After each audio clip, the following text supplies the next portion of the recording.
Hello दोस्तों, स्वागत है आप सभी का आपके अपने यूट्यूब चैनल वाइब्रेंट बैंकर में। तो फ्रेंड्स, आज हम पढ़ने वाले हैं सीसीपी का मॉड्यूल बी का ये फर्स्ट चैप्टर है, जो है एनालिसिस ऑफ फाइनेंशियल स्टेटमेंट्स। इसके अलावा ये जो टॉपिक है बहुत इम्पोर्टेंट है।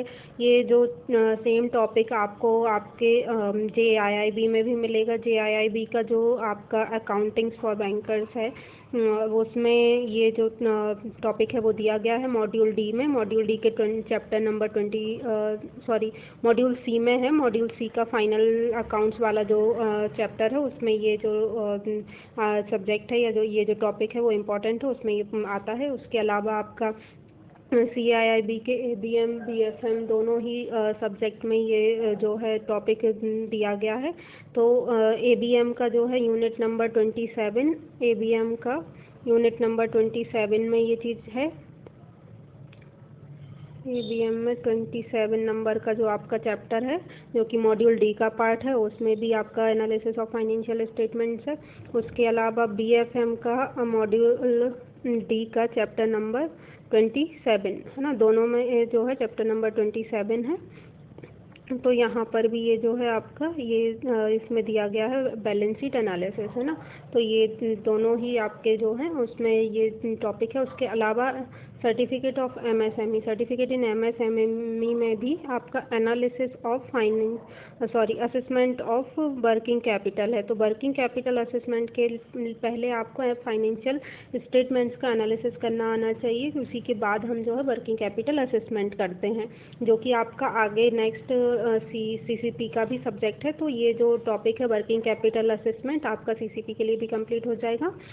CIIB में भी ये सेम टॉपिक है और आपका MSME सर्टिफिकेट में भी है। तो एक साथ आपके तीनों एग्जाम में ये जो है टॉपिक को पूछा जाएगा। आगे वाला जो हम वर्किंग कैपिटल असेसमेंट पढ़ेंगे।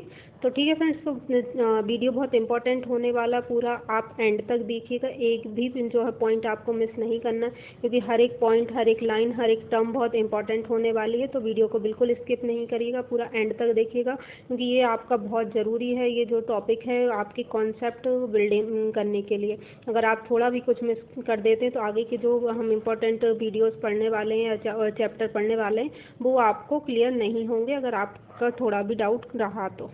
ओके फ्रेंड्स, तो चलिए शुरू करते हैं आज का हमारा वीडियो। इस वीडियो में फ्रेंड्स आपको क्या क्या सीखने को मिलेगा। फाइनेंशियल स्टेटमेंट्स क्या होते हैं ये आप समझेंगे, और कितने टाइप के फाइनेंशियल स्टेटमेंट्स होते हैं, उनका फॉर्मेट क्या होता है, कंटेंट्स क्या होते हैं फाइनेंशियल स्टेटमेंट्स में, क्यों हमें फाइनेंशियल स्टेटमेंट्स को एनालिसिस करने की ज़रूरत पड़ती है, और क्या टेक्निक्स होती हैं जिनके थ्रू फाइनेंशियल स्टेटमेंट्स को एनालाइज किया जाता है। ओके फ्रेंड्स, तो ये सारी चीज़ें आज के आप इस वीडियो में पढ़ने वाले, बहुत इंपॉर्टेंट वीडियो होने वाला, बिल्कुल आपको मिस नहीं करना है। चलिए तो ठीक है, शुरू करते हैं। फर्स्ट है कि फाइनेंशियल स्टेटमेंट्स क्या होते हैं। कोई भी कंपनी जो रहती है उसकी फाइनेंशियल पोजीशन को जो है एक स्टेटमेंट्स के फॉर्म में, फाइनेंशियल डेटा के फॉर्म में जो रिप्रेजेंट किया जाता है वो फाइनेंशियल स्टेटमेंट्स होते हैं। ये किसी पर्टिकुलर डेट पर जनरली जो रहता है at the end of year, है ना, फाइनेंशियल ईयर के एंड में प्रिपेयर किए जाते हैं, जिसको कि हम 31 मार्च कंसीडर करते हैं। हमारा जो फाइनेंशियल ईयर है वो 1 अप्रैल से 31 मार्च रहता है। तो 31 मार्च की डेट में जनरली जो भी अकाउंट्स, जो भी स्टेटमेंट्स कंपनी की फाइनेंशियल पोजीशंस को शो करते हैं उनको हम फाइनेंशियल स्टेटमेंट्स कहते हैं। तो जो मोस्टली फाइनेंशियल स्टेटमेंट्स रहते हैं जिनका कि हमको एनालिसिस करना होता है, जो होंगे कि आपका ट्रेडिंग एंड मैन्युफैक्चरिंग अकाउंट्स होता है, statement of profit and loss accounts, balance sheet, cash flow statements, fund flow statement, statement of changes in equity, statement of disclosure on associate, subsidiary and joint ventures, auditors report, board of directors report, income tax, sales tax, service tax, इन सब की भी जो reports रहती हैं ये आपके financial statements होते हैं। लेकिन जो जनरली आपको पढ़ने रहते हैं, जो एनालिसिस के लिए आपको बहुत ज़्यादा इंपॉर्टेंट है, वो हैं आपका trading and manufacturing account, P&L account and balance sheet. उसके अलावा जो है आपका कैश फ्लो और फंड फ्लो भी इम्पॉर्टेंट है। लेकिन ये जो generally most of the enterprises या कंपनीज के जो हैं वो इन तीनों ही जो स्टेटमेंट हैं उनके थ्रू काम हो जाता है, और कुछ केसेस में जो ट्रेडिंग एंड को अकाउंट को P&L अकाउंट के साथ ही मिला के बनाया जाता है। तो ये दोनों जो स्टेटमेंट हैं आपकी एक स्टेटमेंट हो जाते हैं जिसको कि शॉर्ट में ट्रेडिंग एंड P&L अकाउंट बोलते हैं। और सेकंड होता है आपका बैलेंस शीट मोस्ट, और जो कैश फ्लो और फंड फ्लो अकाउंट्स होते हैं वो आपके बैलेंस शीट से ही ड्राइव होते हैं। इसलिए जो मोस्ट इंपॉर्टेंट आपके स्टेटमेंट्स हैं वो हैं आपका ट्रेडिंग एंड P&L अकाउंट और सेकंड है बैलेंस शीट। ओके फ्रेंड्स, तो ये आपके फाइनेंशियल स्टेटमेंट्स होते हैं जिनको कि हमको स्टडी करना है। उसके अलावा एक और आपका होता है ऑडिटर्स रिपोर्ट। ये भी बहुत ज़्यादा इम्पॉर्टेंट नहीं है, लेकिन अगर किसी केस में ऑडिटर्स ने कुछ अलग से स्पेशली कुछ इस तरह कंपनी के बारे में कुछ लिखा है, उसकी ग्रोथ के लिए या किसी भी चीज़ से रिलेटेड कोई भी नोट अगर लिखा है तो हमें उसको भी कंसिडर करना है, उसको भी देखना है, पढ़ना है। ओके फ्रेंड्स, तो ये आपके फाइनेंशियल स्टेटमेंट्स होते हैं जो कि हम कंपनी के किसी भी कंपनी की फाइनेंशियल पोजीशन को शो करते हैं। और ये जनरली जो रहते हैं एक बिजनेस साइकिल के कंप्लीशन पर बनाए जाते हैं, जिसको कि हम कंसीडर करते हैं एक फाइनेंशियल ईयर जो कि स्टार्ट होता है आपका 1 अप्रैल से 31 मार्च तक का। और ये जो स्टेटमेंट्स होते हैं ये किसी एक पर्टिकुलर डेट पर बनाए जाते हैं जो कि हम जनरली कंसीडर करते हैं at the end of financial year, that is 31 March. Okay, तो 31 मार्च की डेट में जनरली ये आपके फाइनेंशियल स्टेटमेंट्स बनाए जाते हैं।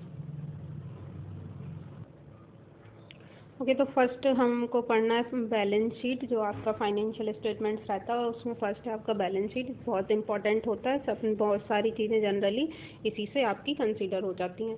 ओके, तो बैलेंस शीट क्या होता है? एक बैलेंस शीट जो है किसी भी कंपनी का एक फाइनेंशियल स्टेटमेंट होता है जो उस कंपनी के एसेट्स, लाइबिलिटीज़ और शेयर होल्डर्स इक्विटी को शो करता है। ओके फ्रेंड्स, तो जो बैलेंस शीट होती है उसमें जो इम्पोर्टेंट चीज़ें होती हैं वो क्या होती हैं? उसका किसी भी कंपनी की एसेट्स, लाइबिलिटीज़, एसेट्स होंगे, लाइबिलिटीज़ होंगी और शेयर होल्डर इक्विटी होती जिसको कि नेटवर्थ भी बोला जाता है या कैपिटल बोला जाता है। ओके फ्रेंड्स, तो ये जो है बैलेंस शीट में स्टेटमेंट में ये चीज़ें होती हैं किसी भी कंपनी के। तो जो बैलेंस शीट स्टेटमेंट होता है ये क्या होता है? Statement of financial position. किसी भी कंपनी की फाइनेंशियल पोजीशन का स्टेटमेंट होता है जो क्या रिवील करता है, मनी वैल्यू में शो करता है कि कंपनी के पास कितना एसेट है, कंपनी की कितनी लाइबिलिटी है, ऑनर्स की इक्विटी उसमें कितनी लगी हुई है उस कंपनी में किसी पर्टिकुलर डे पे। ओके, किसी पर्टिकुलर डे या डेट पर जो है ये फाइनेंशियल पोजीशन को शो करता है ये स्टेटमेंट। जनरली ये जो पर्टिकुलर डे है ये क्या होता है? एंड ऑफ द ईयर होता है और जो कि जनरली 31 मार्च माना जाता है। ओके फ्रेंड्स, तो जो बैलेंस शीट होती है एक फंडामेंटल इक्वेशन पर बेस्ड होती है जिसमें कि ये जो आपके एसेट हैं, एसेट क्या होते हैं? जो कि कंपनी के ने ऑन कर रखे हैं, जो कंपनी के पास हैं, है ना। और लाइबिलिटीज़ क्या होती हैं? जो कि कंपनी ने उधारी पर कुछ चीज़ ले रखी है तो वो उसकी लाइबिलिटीज़ हो जाएंगी। तो ये जो एसेट हैं, ऐसे ही जो शेयर होल्डर्स की इक्विटी है वो भी क्या है कि शेयर होल्डर ने उसमें पैसा लगाया है, जबकि हम किसी भी कंपनी को जो है एक सेपरेट एंटिटी मानते हैं। तो अगर ऐसे केस में अगर उसमें जो शेयर होल्डर है उसने कोई पैसा लगाया है तो वो भी क्या होता है? ऐसा माना जाता है कि वो आउटसाइडर फंड है और जिसको कि कंपनी को लौटाना है। तो इसलिए जो शेयर होल्डर की इक्विटी है वो किसका पार्ट बन जाती है? लाइबिलिटी सेक्शन का। इसलिए जो आपका एसेट होता है वो किसके इक्वल होना चाहिए? Liabilities plus equity. ये एक इक्वेशन होती है जिसको कि बैलेंस शीट इक्वेशन भी बोलते हैं। इसके अकॉर्डिंग एसेट जो है वो लाइबिलिटीज़ के और इक्विटी के इक्वल होना चाहिए, है ना। जनरली ये जो रहता है इक्विटी को इग्नोर करते हुए या लाइबिलिटी का ही पार्ट मानते हुए एसेट इक्वल्स टू लाइबिलिटी होता है, ऐसा जो बैलेंस शीट इक्वेशन है उसको माना जाता है। क्योंकि जो बैलेंस शीट का फॉर्मेट रहता है उसमें एक साइड आपका एसेट्स होता है, एक साइड लाइबिलिटीज़ होता है और दोनों का जो सम होता है वो इक्वल आता है। इसलिए जो इक्वेशन है उसको इस तरह से भी देखा जाए तो एसेट्स इक्वल्स टू लाइबिलिटीज़, ये बैलेंस शीट इक्वेशन होती है। जो असेट्स होते हैं वो आपके एप्लीकेशन ऑफ फंड्स कहलाते हैं, मतलब कि जिनका असेट्स वो जिसमें कि आपने जो फंड है उनका यूटिलाइजेशन किया है, उसमें आपने पैसों को इन्वेस्ट करा है। और लाइबिलिटीज़ क्या होती हैं कि जहाँ से आपने पैसों को जुटाया है ना, बिजनेस को करने के लिए आपने कहाँ से पैसे लाए हैं वो आपकी लाइबिलिटीज़ होती हैं। तो इसलिए इनको क्या बोला जाता है? सोर्स ऑफ फंड बोला जाता है। ओके फ्रेंड्स, तो ये आपकी बैलेंस शीट होती है। बैलेंस शीट में 3 चीज़ें इंपॉर्टेंट होती हैं, एसेट्स, लाइबिलिटी और share holders equity. Okay friends, अब जो आपके इसमें एसेट्स होते हैं, है ना, बैलेंस शीट में जो एसेट्स होते हैं उनको भी जो है आगे फर्दर क्लासीफाई किया जाता है ताकि उसका जो भी क्लासिफिकेशन है आपको जब आप बैलेंस शीट प्रिपेयर करें तो आप जो है चीज़ों को उनमें ग्रुप कर पाएँ। तो आपका एसेट जो होते हैं वो कितने ब्रॉडली कितने टाइप के होते हैं? 4 टाइप्स के होते हैं। Current assets, fixed asset, non current asset and intangible assets. तो ये आपको जो चीज़ें हैं इनको एज इट इज़ भी याद रखना है कि असेट्स कितने टाइप के होते हैं। कभी कभी क्या रहता है, ये जो फिक्स्ड असेट हुआ या इंटेंजिबल असेट्स हुआ, इनको नॉन करंट असेट बोल दिया जाता है। तो current assets, non current assets, but ये एक्चुअली में फिक्स्ड असेट्स से भी हटके होता है या इंटेंजिबल असेट्स से हटके होता है। तो कुछ कुछ चीज़ बुक्स में या कहीं पर आपको इस तरह से भी मिलेगा, करंट असेट्स और नॉन करंट असेट्स, जबकि ये अलग पार्ट होता है। करंट असेट्स हो गया आपका एक पार्ट, एक फिक्स्ड असेट हो गया, नॉन करंट असेट्स हो गया और इंटेंजिबल असेट्स हो गया।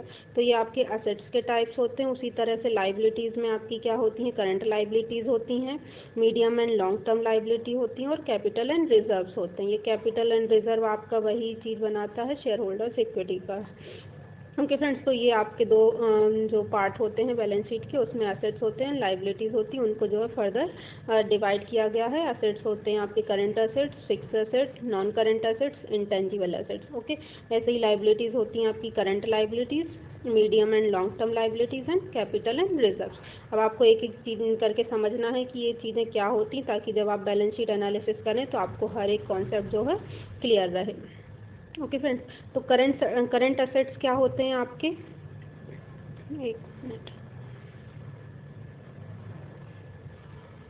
करंट असेट्स वो एसेट्स होते हैं, सॉरी, करंट असेट्स वो एसेट्स होते हैं जो कि जिनको कि आप बहुत इजीली सेल कर सकते हैं या जिनसे आप बहुत इजीली जो है पैसा बना सकते हैं। मतलब वैसे एसेट्स जिनको कि आप बहुत आसानी से सेल कर सकते हैं और उनके से जो है आप उनको इजीली कैश में कन्वर्ट कर सकते हैं, वो होते हैं आपके करंट एसेट। और उनको तभी करंट माना जाता है जब इनका ये जो कन्वर्जन है या सेल है वो आप एक ऑपरेटिंग साइकिल में, है ना, मतलब जो ऑपरेटिंग साइकिल हम मानते हैं वो कितना होता है? 1 साल का, एक फाइनेंशियल ईयर या 12 महीने का। तो उन 12 महीनों में आप अपने कौन से एसेट्स ऐसे हैं जिनको कि ईजिली कैश में कन्वर्ट कर सकते हैं या ईजिली उनको सेल कर सकते हैं और पैसा बना सकते हैं उनसे, तो वो आपके कहलाते हैं करंट एसेट्स। ठीक है, तो जो करंट एसेट्स रहते हैं ये जनरली यूज़ किए जाते हैं प्रोडक्शन में और इनकम जनरेट करने के लिए, किसके? सेल्स के थ्रू, है ना। मतलब कोई भी कंपनी है जो कि इस किसी बिजनेस में है, तो बिजनेस में है वो क्या करती है? अपने प्रोडक्ट को सेल करती है।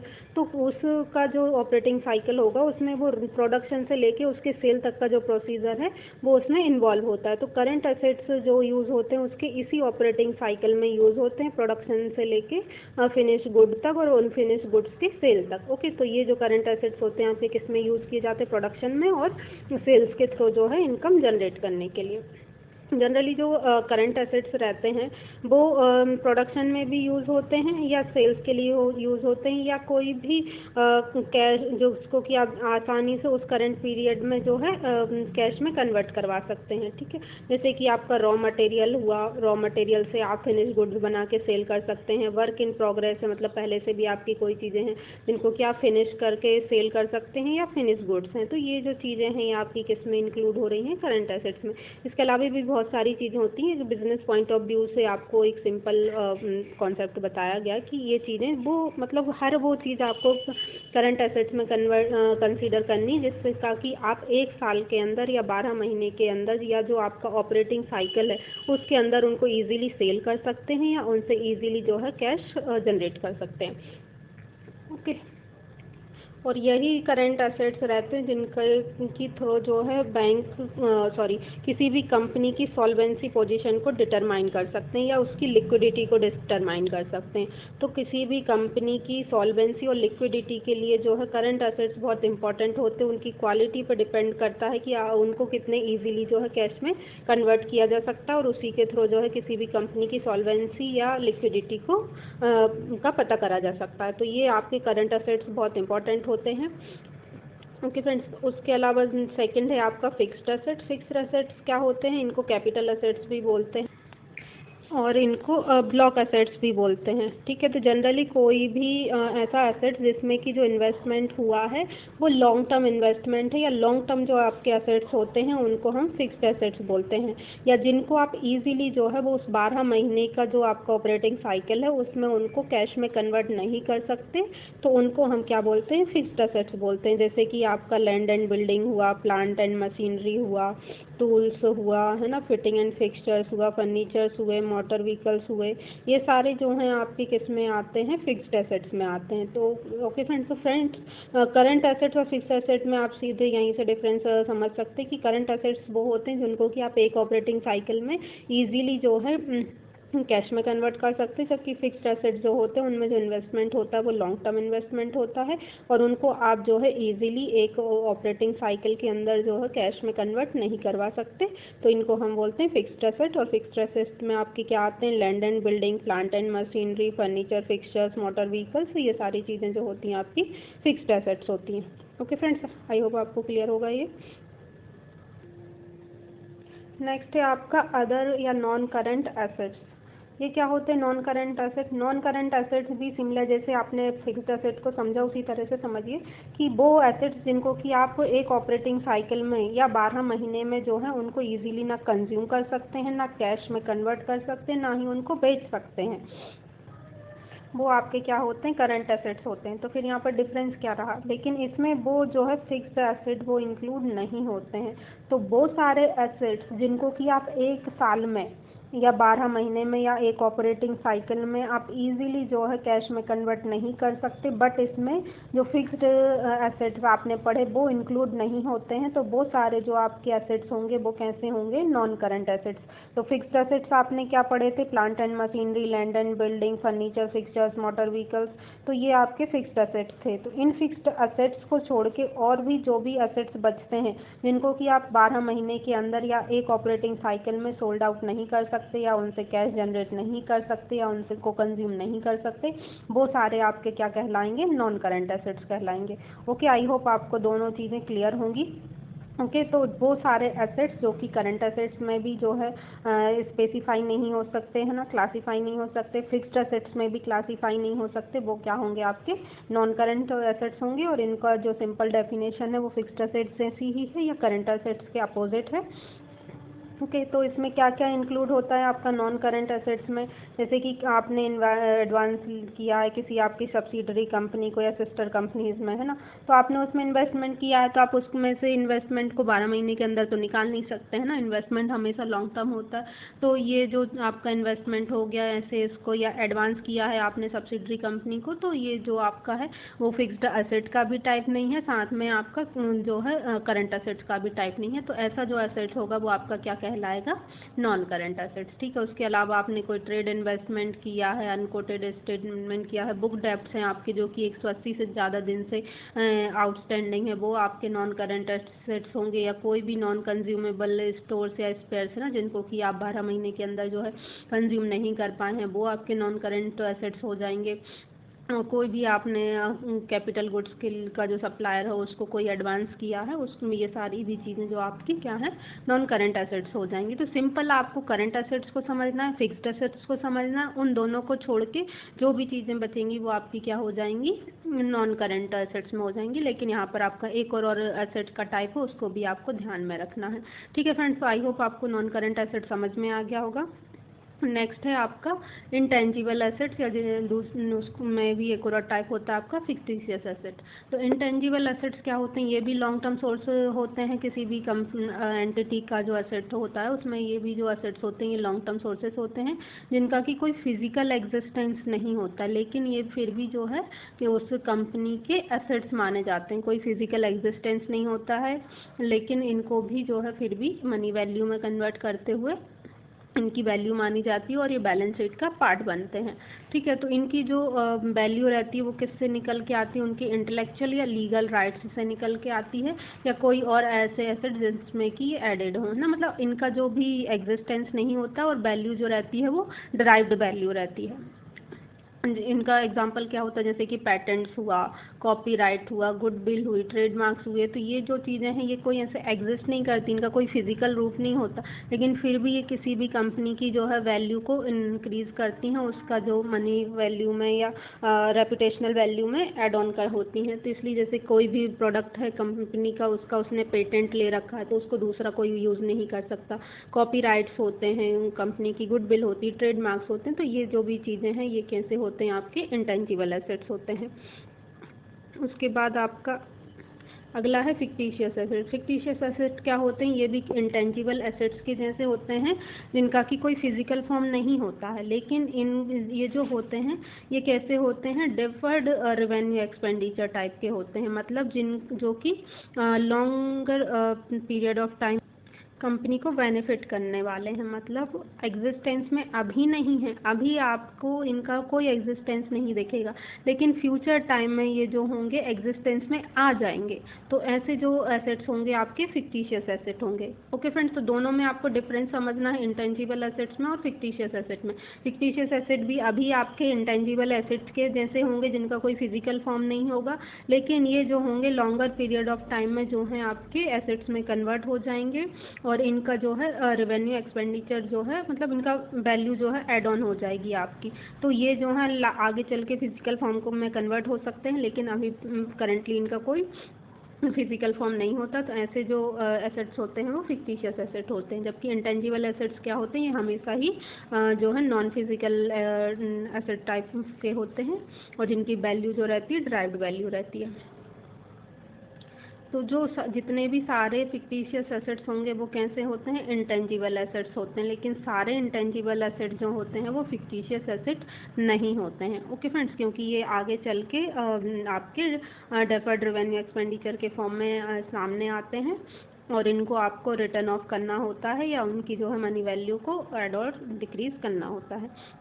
ओके फ्रेंड्स, तो आपने अभी देखा कि आपके जो इंटेंजिबल एसेट्स क्या होते हैं? गुडविल, पेटेंट, ट्रेडमार्क, कॉपीराइट हो, है ना। बट ये जो है ये फिक्टिशियस एसेट नहीं कहलाएंगे, ये सारे इंटेंजिबल एसेट्स है। फिक्टिशियस एसेट में क्या आ जाएंगे? आपके प्रीमिलरी एक्सपेंसेस, है ना, जिनको कि आपने एक्सपेंसेस मान के रखा है कि ये आगे चल के किसी भी चीज़ के लिए आपने ऐसा डिफाइन कर रखा है कि आगे चल के आपको उनका एक्सपेंसेस वियर करना होगा। ठीक है, ऐसे ही आपने किसी डिबेंचर्स या शेयर्स इशू किए हैं, वो डिस्काउंट पे इशू किए हैं, तो अभी वो उनकी वैल्यू आपने नहीं दी रखी, लेकिन जब भी कोई उनको रिडीम करेगा तो वो जो होंगे डिस्काउंटेड होंगे। तो ये आपको लिखना होगा। अंडर राइटिंग कमीशंस हो गया, मिसलिनियस एक्सपेंडिचर हो गया, प्रॉफिट एंड लॉस अगर कोई डेबिट में है चल रहा है तो वो भी आपको अभी आपने अपने उसमें शो नहीं किया, लेकिन आगे चल के आपको उनको शो करना होगा। तो ये जो है आपके फिक्टिशियस एसेट्स कहलाते हैं। तो अगर आप बैंक के पॉइंट ऑफ व्यू से देखेंगे तो जब भी आप जो है किसी भी कंपनी की नेट वर्थ को निकालते हैं, तो जो वैल्यू ऑफ इंटेंजिबल और फिक्टिशियस एसेट्स रहती है उसको हमें ऑनर्स के का जो फंड है उसमें से माइनस करना होता है। क्यों? क्योंकि ये जो आपके एसेट्स हैं ये इंटेंजिबल टाइप के होते हैं, और इनका जो है वैल्यू जो है डिक्रीज़ होती है, और इनको जो है आगे चल के आपको एक्सपेंसेस के फॉर्म में लेना होता है। इसलिए ये जो आपके एसेट्स रहेंगे ये ऑनर्स की कैपिटल में से माइनस हो जाएंगे। ओके फ्रेंड्स, तो ये आपके 4 टाइप के एसेट्स थे, इंटेंजिबल एसेट और फिक्टिशियस एसेट। आई होप आपको सारे टाइप की जो है एसेट्स वो क्लियर हो गए होंगे। फिर से देख लेते हैं। जो आपके एसेट्स होते हैं 4 टाइप के होते हैं। करंट एसेट वो एसेट जिनको कि आप एक ऑपरेटिंग साइकिल में कैश में कन्वर्ट कर सकते हैं, या सेल कर सकते हैं, या कंज्यूम कर सकते हैं। ओके, वो आपके करंट एसेट्स हो जाएंगे। फिक्स्ड एसेट्स क्या होते हैं? ये लॉन्ग टर्म एसेट्स होते हैं, जैसे कि plant, machinery, land and building हुआ, फर्नीचर फिक्सचर्स हुआ, आपका ये जो चीज़ें होंगी वो आपके फिक्स्ड एसेट्स हो जाते हैं। और वो एसेट्स जो कि आपके ना ही करंट एसेट्स टाइप के हैं ना ही फिक्स्ड एसेट टाइप के हैं, वो कैसे हो जाते हैं? आपके नॉन करंट एसेट्स हो जाते हैं। और इंटेंजिबल एसेट्स या फिक्टिशियस एसेट्स क्या होते हैं? जिनका कोई फिजिकल फॉर्म नहीं होता है, ठीक है, लेकिन फिर भी वो किसी भी कंपनी की जो वैल्यू है उसमें ऐड ऑन होते हैं, उसकी वैल्यू को बढ़ाते हैं, तो इसी वजह से जो है वो एसेट्स का टाइप कहलाते हैं। इसी तरह से लाइबिलिटी होती हैं आपकी, करंट लाइबिलिटी होती है, जिनको कि आपको अभी हम आगे पढ़ने वाले हैं, मैं आपको पहले उसके बारे में डिटेल में बताऊंगी, फिर हम यहाँ पर रिवीजन करेंगे। ओके, तो एसेट्स का टाइप जो है आपका क्लियर हो गया। अब है आपका लाइबिलिटीज़, है ना। तो लाइबिलिटीज़ क्या होती हैं? जिनको कि कंपनी को का पैसा जो है उसने ले रखा है किसी से, वो उसको देना है दूसरों को, है ना। तो वो क्या होंगी? आपकी करंट लाइबिलिटीज़ हो जाएंगी। तो करंट लाइबिलिटी में लाइबिलिटीज़ हो जाएंगी। तो इसके टाइप हैं करंट लाइबिलिटी। करंट लाइबिलिटी में करंट लाइबिलिटी क्या होंगी? Short term liability. Short term मतलब विद इन 12 मंथ या विद इन 1 ऑपरेटिंग साइकिल। तो वो सारी लाइबिलिटीज़ जिनको कि आपको 12 महीने के अंदर पे ऑफ करना है, उनको रिपेमेंट करना है, वो सारी आपकी कैसी कहलाएंगी? Current liabilities कहलाएंगी। ठीक है, करंट लाइबिलिटीज़ का जो है करंट एसेट्स के साथ हमेशा रिलेशनशिप देखा जाता है, क्योंकि इसका जो रहता है इसके साथ आपकी जो कंपनी की लिक्विडिटी पोजीशन को कंसीडर किया जाता है। तो करंट लाइबिलिटीज़ में आपके क्या क्या आते हैं? जैसे कि क्रेडिटर्स हुए हैं ना, किसी से आपने उधारी में पैसा लिया है तो वो आपको देना है। बिल्स पेबल हैं जिनकी की मेच्योरिटी है 12 महीने के अंदर। टैक्स लाइबिलिटी है, टैक्स भरना है। बैंक्स की लिमिट है, जैसे वर्किंग कैपिटल हुआ, शॉर्ट टर्म फाइनेंस हुआ है ना, उनको रिपेमेंट करना रहता है। डेरिवेटिव्स हुए, इंस्टॉलमेंट्स हुई टर्म लोन की इंस्टॉलमेंट जो कि 12 महीने के अंदर ड्यू होने वाली है ना। हमेशा जो भी टर्म लोन होता है वो क्या होता है? आपका लॉन्ग टर्म वो है, लेकिन अगर उसकी जो इंस्टॉलमेंट है वो 12 महीने के अंदर ड्यू हो रही है तो वो भी क्या हो जाएंगी? आपकी करंट लाइबिलिटी का पार्ट हो जाएंगी। तो ओके फ्रेंड्स, तो ये होती हैं आपकी करंट लाइबिलिटीज़। तो करंट लाइबिलिटी मतलब वो सारी लाइबिलिटीज़ जिनका कि आपको 12 महीने के अंदर रिपेमेंट करना है। ओके, सेकंड है आपका medium and long term liability. तो medium and long term liability मतलब जिनका कि जिनमें जो रिपेमेंट है वो थोड़ा लॉन्ग टाइम के लिए है, मतलब आप 12 महीने के बाद जिनको का जो है रिपेमेंट कर सकते हैं, वो आपकी medium and long term liability में आती हैं। तो जैसे कि कोई लोन है ना, कोई लोन फैसिलिटी दी है आपने जिसका कि आपको जो रिपेमेंट करना है वो लॉन्ग टर्म है नेचर में, कंटिन्यूसली आपको करना है, लेकिन अभी वो 12 महीने के अंदर आपका रिपेमेंट उनका नहीं है। ठीक है, अगर 12 महीने के अंदर स्टार्ट हो रहा है तो वो आपका फिर करंट लाइबिलिटी में आ जाएगा, लेकिन उनका जो रिपेमेंट है वो लॉन्ग टर्म तक के लिए है, तो और 12 महीने के अंदर वो ड्यू नहीं हो रही हैं, तो ये जो आपकी लाइबिलिटीज़ होंगी वो कैसी हो जाएंगी? आपकी medium and long term liability, है ना। इसमें क्या क्या इंक्लूड होता है? जैसे कि डिवेंचर्स हुए, है ना। यहाँ पर देखिएगा फ्रेंड्स, सारी चीज़ें आपकी जो हैं इसी से रिलेट होके आ रही हैं, लेकिन इनमें कंडीशन डिफरेंस क्या रहेगा कि ये सारी जो हैं वो रिपेमेंट इनका कब हो रहा है? 12 महीने के बाद हो रहा है। ठीक है, तो कोई भी डिवेंचर जो कि 12 महीने के अंदर मेच्योर नहीं हो रहे हैं, उसके बाद मेच्योर होने वाले हैं। टर्म लोन्स हुए, आपका रिडीमेबल प्रेफरेंस शेयर हुए, डिफर्ड पेमेंट क्रेडिट हुआ, डिपॉजिट्स एंड बोरोइंग हुए, है ना, किसी भी आपके सब्सिडरी से या एफिलिएटेड कंपनी से या किसी और कंपनी से आपने डिपॉजिट लिया है या बोरोइंग्स की हैं, वो भी इसका पार्ट होंगे। या कोई डिपॉजिट है पब्लिक का, है ना, उसका भी अगर मेच्योरिटी 1 साल से ज़्यादा है तो वो भी आपकी लॉन्ग टर्म लाइबिलिटी होगी। ओके फ्रेंड्स, तो सिंपल सा फंडा है, सिंपल सी टर्म है समझने के लिए कि करंट लाइबिलिटीज़ वो लाइबिलिटीज़ जिनका रिपेमेंट आपको 12 महीने के अंदर करना है, और medium and long term liabilities जिनका रिपेमेंट आपको 1 साल के बाद करना है या लंबे समय में करना है, तो वो आपकी medium and long term liabilities हो जाएंगी। ओके, आई होप आपको ये दोनों टर्म्स जो हैं क्लियर होंगी। उसके बाद है आपका जो नेक्स्ट पार्ट बनता है वो है कैपिटल एंड रिजर्व्स। कैपिटल मतलब क्या कि जो भी ओनर्स ने, किसी ने जैसे बिजनेस स्टार्ट किया तो वो अपना बिजनेस करेगा तो उसमें कुछ इन्वेस्टमेंट करेगा, अपना कुछ पैसा लगाएगा, तभी वो किसी बिजनेस को स्टार्ट कर सकता है। तो जब भी कोई व्यक्ति अपना बिजनेस स्टार्ट करता है तो वो उसमें जो पैसा लगाता है उसको क्या बोला जाता है? कैपिटल बोला जाता है। ओके, या इसको ही हम शेयर होल्डर्स इक्विटी बोलते हैं। और ये हमेशा, और जो भी कंपनी का प्रॉफिट होता है, जैसे फर्स्ट स्टार्टिंग में उसने इन्वेस्टमेंट किया या हर बार भी वो नया उसमें इन्वेस्टमेंट कर रहा है या कंटिन्यूसली जो है कंपनी जो है गोइंग कंसर्न कंपनी है तो उसका काम करते जाएगी, प्रॉफिट अर्न करेगी, तो ये जो प्रॉफिट है वो भी किसका पार्ट बन जाता है? कैपिटल का पार्ट बन जाता है। कैपिटल में वो जुड़ता जाता है। ओके, तो कैपिटल क्या हो गया आपका? जो ऑनर्स का फंड होता है वो, साथ में आपका जो भी प्रॉफिट है वो रिटेन प्रॉफिट वो उसमें जुड़ जाता है, ये आपका कैपिटल कहलाता है। ठीक है, उसके बाद होते हैं आपके रिजर्व। रिजर्व्स क्या होते हैं? रिजर्व मतलब कि आपने कोई फंड है, मतलब कैपिटल आपका अलग हो गया, उसके अलावा आपने एक ऐसा फंड बना के रखा है जिसमें कि जिसका कि आपको कभी किसी भी ज़रूरत में काम आ सके, तो उसमें आपने कुछ फंड जो है अलोकेट करके रखा है, तो ये आपका रिजर्व्स कहलाते हैं। तो रिजर्व्स बेसिकली 2 टाइप के होते हैं, कैपिटल रिजर्व्स और रेवेन्यू रिजर्व्स। ठीक, कैपिटल रिजर्व्स क्या होते हैं? कैपिटल रिजर्व्स जो रहते हैं ये इनको का मतलब ऐसा फंड अलग से रिजर्व करके रखना जिसका कि आप यूज़ नहीं कर सकते हैं या रिस्ट्रिक्टेड यूज़ होता है, या जिसको कि हम बहुत ज़्यादा परमानेंट नेचर का मान सकते हैं कि उसमें जो फंड डाल दिया है कि रिजर्व करके रखा है वो रिजर्व ही है, उसका यूटिलाइजेशन नहीं होना है। और ये जो रिजर्व्स होते हैं इनमें से जो प्रमोटर है वो भी बिजनेस से पैसा नहीं निकाल सकता। ओके, तो आप इस तरह से माने कि ये जो फंड है वो लॉक हो गया है। इस तरह से कैपिटल रिजर्व होता है, मतलब जिसका कि यूज़ जो रहता है वो रिस्ट्रिक्टेड रहता है और बहुत परमानेंट नेचर का रहता है, वो आपके कैपिटल रिजर्व्स हो जाते हैं। रेवेन्यू रिजर्व्स क्या होते हैं? रेवेन्यू रिजर्व मतलब जो बैंक जो कंपनी है उसका जो प्रॉफिट हो रहा है वो प्रॉफिट से एक अलग रिजर्व बना रहा है, तो उसको क्या बोला जाता है? रेवेन्यू रिजर्व्स, है ना। मतलब उसने जो रेवेन्यू जनरेट करा है उससे जो रिजर्व करके रख रहा है फंड अलग, उसको हम बोलें रेवेन्यू रिजर्व्स। और कैपिटल रिजर्व मतलब कैपिटल में से भी अलग फंड क्रिएट करके रखना, वो कैपिटल रिजर्व्स हो गया। तो रेवेन्यू रिजर्व जो रहता है आपका उसको फर्दर दो तरीके से डिवाइड किया गया, स्पेसिफिक एंड फ्री।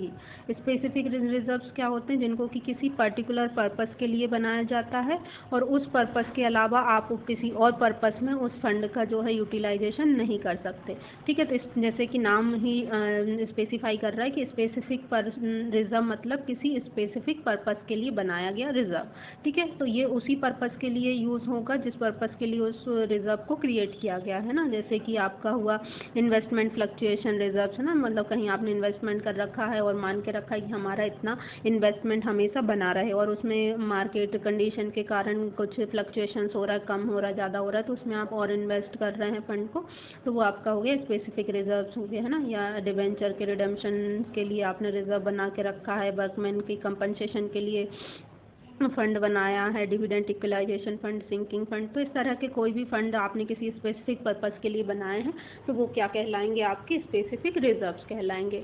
ठीक है, तो इनका जो यूज़ रहेगा इस तरह के रिजर्व का, वो उसी पर्पस के लिए ही रहेगा। बैंक कंपनी जो है किसी और उसमें इसका यूटिलाइजेशन नहीं कर सकती।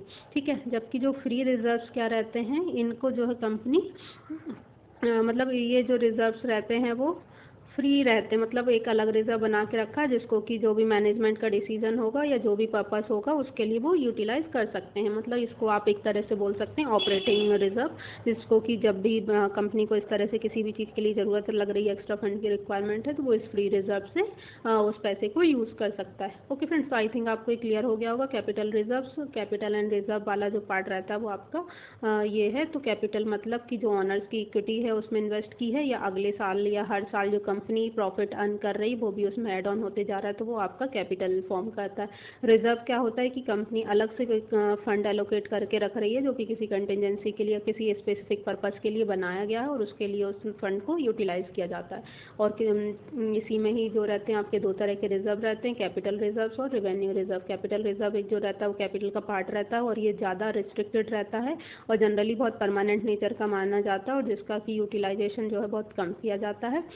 और ये जो फंड है इसमें से प्रमोटर भी जो है अमाउंट को नहीं विड्रॉ कर सकता है। उसके अलावा जो रेवेन्यू रिजर्व्स रहते हैं वो रेवेन्यू से क्रिएट किए जाने वाला फंड रहता है। जैसे कि वो कंपनी ने प्रॉफिट अर्न करा तो प्रॉफिट से वो एक फंड अलग बना के रखते हैं जिसको कि रेवेन्यू रिजर्व कहते हैं। ये दो तरह का होता है, स्पेसिफिक रिजर्व जो कि किसी स्पेसिफिक पर्पज़ के लिए बनाया जाता है और उसी के लिए ही उसका यूटिलाइजेशन किया जाता है, किसी और पर्पज़ के लिए उसका यूटिलाइजेशन नहीं किया जा सकता। और फ्री रिजर्व्स क्या होते हैं? ये फ्री होते हैं जिनका कि किसी भी पर्पज़ के लिए यूटिलाइजेशन किया जा सकता है, जैसा भी मैनेजमेंट को सही लगेगा। ओके फ्रेंड्स, तो ये आपके जो है बैलेंस शीट के टर्म्स थे जो कि बैलेंस शीट में यूज़ होने वाले हैं आपके। ओके, तो बैलेंस शीट में मोस्टली दो तरह की तीन चीज़ें यूज़ होती हैं आपकी। एसेट्स जो कि हमने पढ़ ली, एसेट्स के वेरियस टाइप्स, लाइबिलिटीज़ के भी आपने टाइप्स पढ़ लिए, और शेयर होल्डर्स इक्विटी या जिसको कैपिटल या रिजर्व बोलते हैं वो भी आपने देख लिया। ओके, तो आई होप आपको ये सारी टर्म्स जो है क्लियर होंगी। अब हम बैलेंस शीट का फॉर्मेट देख लेते हैं। तो बैलेंस शीट का जो फॉर्मेट होता है दो तरह का होता है, एक वर्टिकल फॉर्म में होता है और एक हॉरिजॉन्टल फॉर्म में होता है।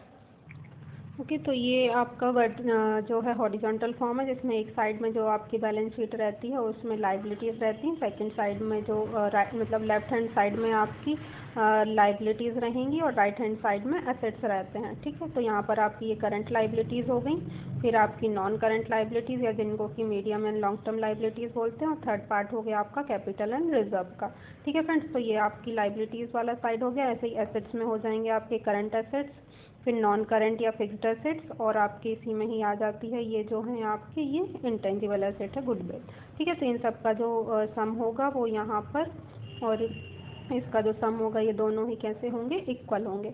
यही बैलेंस शीट इक्वेशन होती है, लाइबिलिटीज़ इक्वल्स टू असेट या asset equals to liabilities. Okay, I hope आपको ये समझ में आया होगा। यहाँ पर सबसे ऊपर की जो भी एंटिटी जिसकी बैलेंस शीट बनाई जा रही है उसका नाम रहता है और किस डेट पर इस बैलेंस शीट को बनाया गया वो डेट रहती है। तो बैलेंस शीट एज ऑन जिस भी डेट को बनाया गया, जनरली हम 31 मार्च की कंसीडर करते हैं, तो 31 मार्च 2022। ओके, तो ये आपकी बैलेंस शीट कहलाएगी। इसी तरह से जो है हॉरिजॉन्टल फॉर्म में बनता है, जिसमें कि सबसे ऊपर आपका नाम रहेगा कंपनी का, किस डेट में आपने बैलेंस शीट बनाई है वो डेट रहेगी, और अमाउंट आपने किस फॉर्म में यूज़ किया है वो दिया रहेगा। यहाँ पर पर्टिकुलर्स हैं, फर्स्ट में आपका हो जाएगा इक्विटी एंड लाइबिलिटीज़, ये जो आपका लाइबिलिटीज़ पार्ट है ये फर्स्ट इधर आ जाएगा। ठीक है, यहाँ पर ये सारा दिया हुआ है आपका, और ये